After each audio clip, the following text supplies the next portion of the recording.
did they fire me? They banned me permanently from the premises and escorted me out to my car. What's going on, guys? Welcome back to Mental Thoughts HQ. Today we're reacting to a video from Alpha Central looking at people who posted the wrong TikTok at work and got themselves fired for it. If you're new here, hit that subscribe button. We're on a goal to hit 500 subscribers and every sub counts. Anyways, let's get right into the video. What you gotta say? Get to work. That's all I've been doing is work. Y'all, they be wanna work me like a... This video was made for strictly artistic and comedic reasons only. No harm or offense is intended upon anyone featured or shown in this video.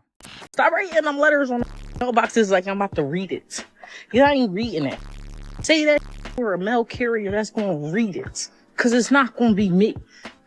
Put these packages in your mail wherever mailbox I feel like putting it in. Y'all, they fired me for that video, yo. They fired me for that video.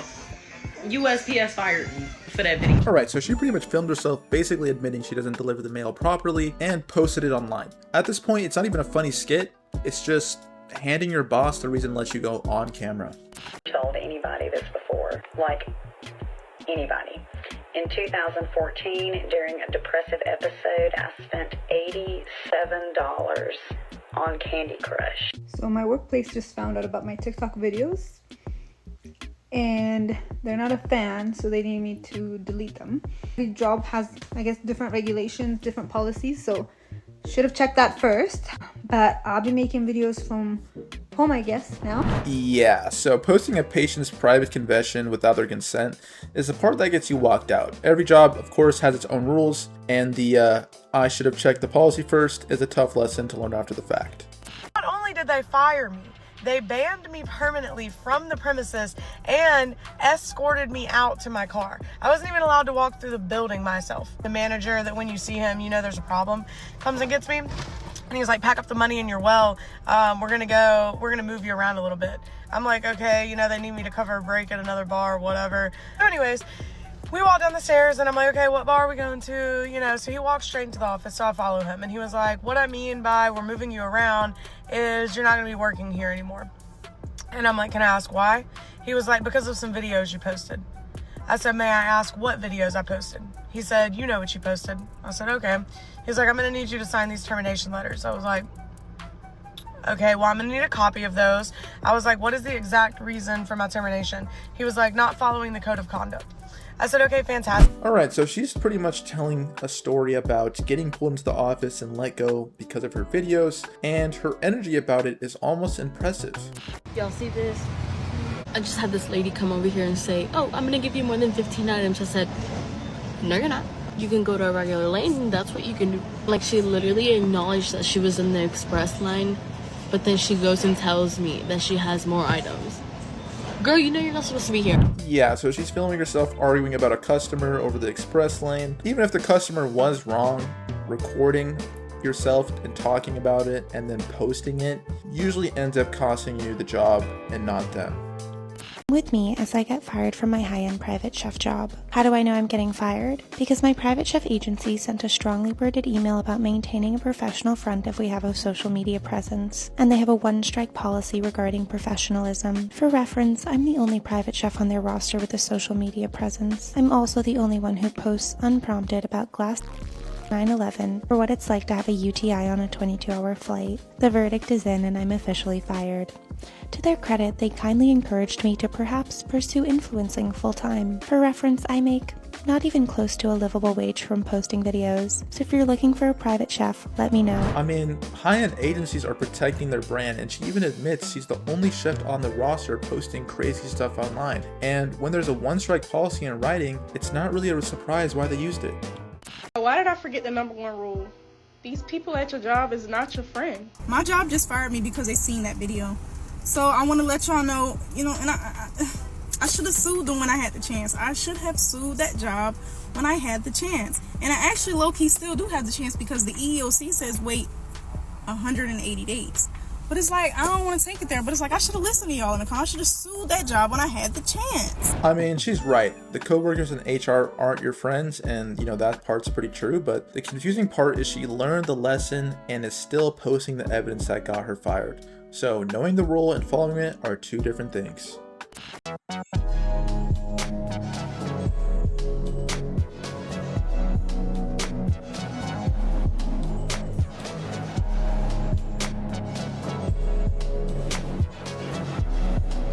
I mean, filming a whole dance routine on the clock while the actual work just sits there is a bold move. I mean, the video might do numbers, but the job tends to notice when the work isn't getting done. Ick is when you come in for your induction talking about, can I take a shower and eat? My ick is when you ask me how much the baby weighs and it's still in your hands. Dad comes outside and asks for a paternity test right outside the room door. Saying you don't want any pain medicine, no epidural, but you are at an 8 out of 10 pain, just a Cervidil, and you're still closed, fingertip. When we've already told you to push a call light, but every 5 minutes, your family member coming at the front desk asking for something else. Excuse me, can I have a blanket? Another ick, when you're going room to room between one baby mama and your other baby mama. Oh no. Ick. It's the unlimited trips to the nurse's station for me. Yeah, this one's kind of rough because they're publicly making fun of patients, paternity tests, baby mamas, and people asking for water. And these are real people in a vulnerable spot, and turning them into an online bit is exactly the kind of thing that ends a healthcare job fast. Let me hear what everyone has to say. I made a TikTok at work that went viral. My job basically fired me for it. So that TikTok had over 800,000 views and like 6,000 likes before my manager texted me and told me to take it down. And then higher up management, corporate got involved, and they were going to terminate me if I didn't quit. So I took the TikTok down. I put in my 2 weeks. They made me leave halfway through my shift the day I put in my 2 weeks. And now I am no longer an ER nurse. So what do y'all think? Do I restore the TikTok that I deleted that went viral, or do I just continue to try and fly under the radar? All right, so she lost an entire ER nursing career over a video that just had a few thousand likes, and she's genuinely asking if she can repost it. And, you know, they're probably going to sue her if she tries to repost something like this, you know what I mean? So it's like, it doesn't really make sense as to why you should try to re-upload it for people to see. And it kind of seems like, you know, her career was worth less than her moment with the clip that she made on TikTok, right? And if I was her, I'd think really hard about this one. So I work at Chick-fil-A, so I'm here to give you all the tips and tricks on secret menu items, how to get things cheaper, and just all that, okay? And this is only a part one. Let me start off with the seasonal drinks. Okay, someone's watching me record this. Wow, okay, anyways, so I'm gonna start with the seasonal drinks. So right now we have a mango passion tea, basically the large, it's not really a large. So what you're gonna order is you're gonna order an Arnold Palmer, which is a tea and lemonade mixture, and you're gonna ask for 4 pumps of mango. By doing that, you literally get double the mango passion tea for literally the same price. You can kind of see it here, but an Arnold Palmer is $2.69 and a large mango passion tea is $2.65. It's the same price. In part 2, I'll tell you guys about secret frosted beverages. All right, so she's giving out hacks on how to get the food cheaper, which the company obviously did not love because it's costing them money. And she's literally saying someone's watching me record this was the foreshadowing. Probably no part 2 coming in after this one. You gotta say, get to work. That's all I've been doing is work. Y'all, they be wanna work me like a literally can't even catch a break. Can't catch a break. I just want to come in here to get a breathe, you know, like catch my breath. He told me I'll get to work. Let me get to work. All right, so her manager's telling her to get to work and she's filming a whole woe is me video about it, and putting that much effort into the victim's story instead of doing your actual job is usually a sign of how the rest is going to go.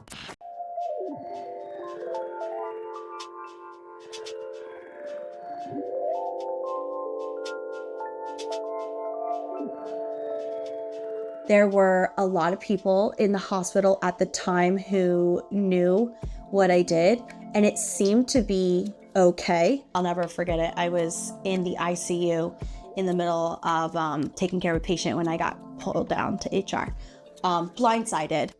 Yeah, so I did. I got fired, and they just basically said, you know, I understand that the hospital brand can't work with my brands any longer. All right, so she was pulled to HR while she was literally in the middle of caring for a patient per se, and honestly, hospitals want nurses locked in on the patients, not filming content on the floor, so that brand conflict was always going to come up.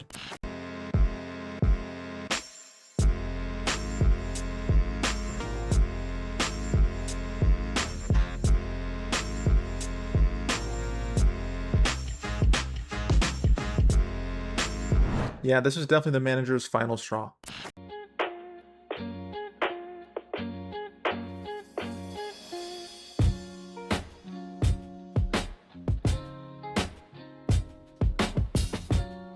Like, what are with all these people that are making these TikTok dancing videos and then, you know, their managers are having to tell them to get back to work? Like, it's just honestly crazy. Out with you if you're gonna take me to a Michelin-star restaurant, because one, that tells me you can afford it, and two, it tells me you want me bad enough that you'll dish out $300 for dinner. So far, 2 out of 2. I really thought one guy would be like, oh, never mind.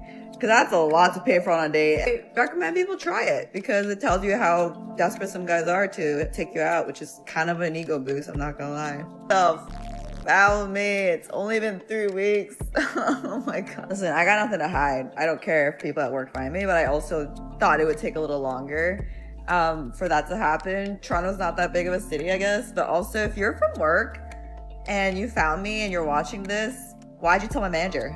Why'd you do that? I get it, we're a small company, but like, yo. I figured down if tomorrow's your birthday and your company laid you off via an email this morning. Alright, so she built a whole test where a guy has to drop $300 to prove he's actually serious, and she calls it an ego boost, and then mentions getting laid off by email on her birthday. The timing there kind of speaks for itself. Okay, y'all, so yeah, that was the video. That's the video. To me, I thought it was funny. It's relatable, it's funny, like it's funny. Like people be farting, whatever the case may be. But I knew the video would get some type of views, but I did not think it would get over 500,000 views. And 90,000 on Instagram.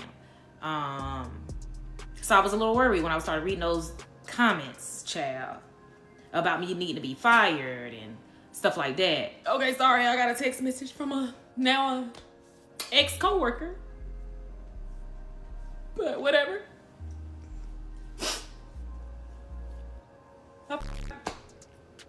Okay, so yeah, I was worried about the comments. So yeah, I had talked to my mama. She was like, you know, delete it. That lady there. Always listen to your mama, yeah. Alright, so her video blew up way past what she expected, and the comments turned into people calling for her job. And honestly, what she said, it just, it's just not good, right?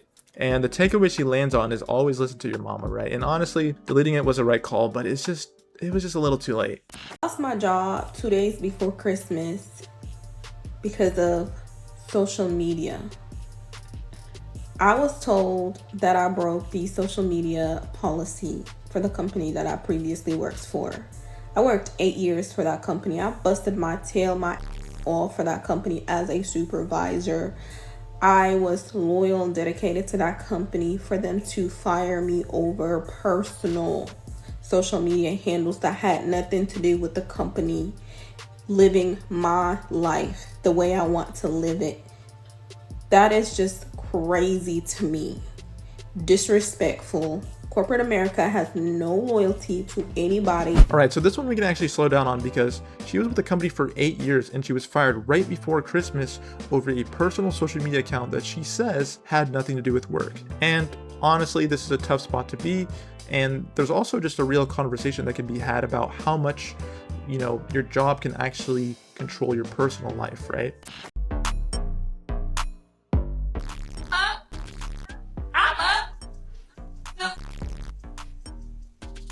Your thoughts? Everybody needs a job. I didn't need that job. So she was like, well, okay, do you want to sign here? I'm like, nope, I'm not going to sign.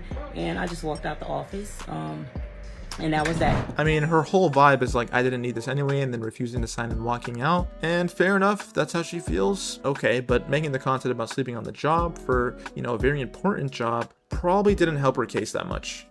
Come with me to work at Little Caesars. They terminated me. I look dumb just walking my car.